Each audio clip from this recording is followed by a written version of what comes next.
Bienvenue sur Top Invest, la chaîne des tops d'investissement. Ici, on parle essentiellement d'entreprises de qualité. Avons-nous une opportunité d'investissement sur Lionel Basel? C'est la question à laquelle on va essayer de répondre en se basant sur les états financiers de la compagnie. Je rappelle que ceci représente uniquement mon point de vue et non un conseil d'investissement. Et comme d'habitude, je me réserve le droit de me tromper.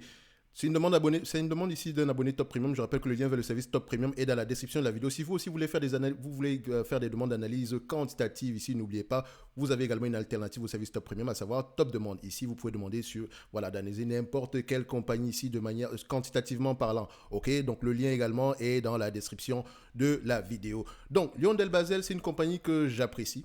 C'est une belle entreprise. Enfin, c'est une entreprise assez correcte ici. Sauf que voilà, la dépense en capital est assez élevée, etc. Mais c'est un business qui fait du chiffre. D'accord? Rachat d'actions. Je pense également versement d'un dividende ici. Donc, on peut le voir ici. Lionel Basel. On vérifie ça. On en a parlé plusieurs fois sur la chaîne ici. Donc, vous pouvez voir que c'est une entreprise ici qui rachète massivement ses actions. OK? Donc, quand on a déjà parlé d'une entreprise une fois ici, je ne vais pas revenir sur tous les chiffres. D'accord? Donc, sauf s'il y a quelque chose d'extraordinaire, par exemple, ici. Mais voilà, ici, il y a presque rien.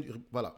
Pas grand chose n'a changé, ça reste la même chose. Ici, on a à peu près une entreprise qui rachète massivement ses actions. Ici, également, elle verse un dividende. Donc, moi, j'ai toujours dit ici que, vu que l'entité a tendance à se négocier ici à des PE, à des niveaux à des multiples très peu élevés, ici, c'est une bonne chose que l'entité rachète ses actions. Mais n'oubliez pas également que elle rapporte beaucoup d'argent. En termes de free cash flow, vous pouvez voir ici les free cash flow et net income est-ce qu'ils ont tendance à aller dans le même sens? On vérifie. On voit ici que oui, c'est un business qui rapporte à peu près 3 milliards par an. D'accord? Aujourd'hui, on est à peu près en termes de free cash flow, c'est 3 milliards 200. Donc, certaines années, c'est moins, certaines années, c'est bien plus que ça. Mais en moyenne, on est aux alentours de 3 milliards. 3 milliards ici, on me demande de payer cette entreprise ici à 30 milliards au total. Donc, c'est-à-dire qu'en date d'aujourd'hui, j'ai un rendement de près de 10%.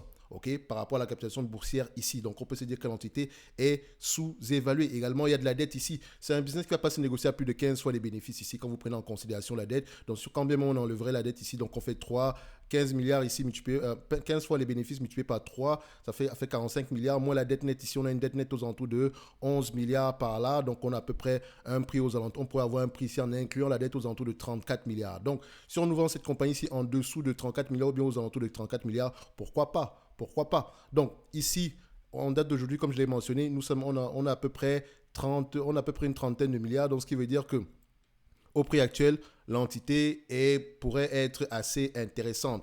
Donc, c'est également une entité qui est assez prévisible, enfin pas assez prévisible, mais c'est une entité sur laquelle les analystes ont tendance à faire de bonnes prévisions en termes de croissance future, etc. On peut se voir ici qu'on s'attend à peu près à 11 dollars par là aux alentours de 2025. Donc, si on prend le 11 dollars en question par rapport au prix qu'on paye ici aujourd'hui, on se rend compte qu'au prix actuel, on a à peu près 94 dollars divisé par 11 dollars divisé par 94, ça fait à peu près 11% de rendement, 11,7% de rendement. OK? Donc, le dividende ici, il est safe. D'accord? Il est littéralement safe. Mais maintenant, ce genre d'opportunité vient toujours avec un piège. À vous d'aller vérifier c'est quoi le piège derrière. OK? Qu'est-ce qu'elle fait précisément? Est-ce que ce business-là a de l'avenir? Etc. etc. OK?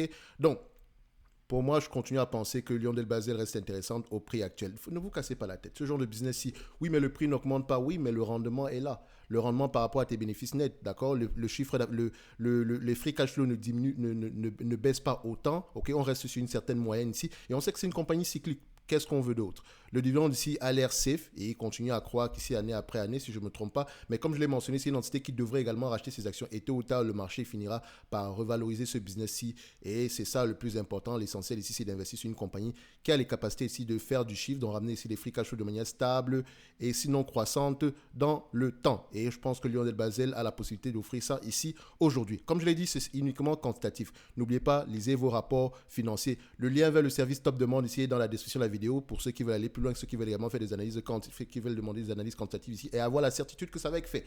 Donc on se donne rendez-vous sur la prochaine vidéo et d'ici là, portez-vous bien. Merci.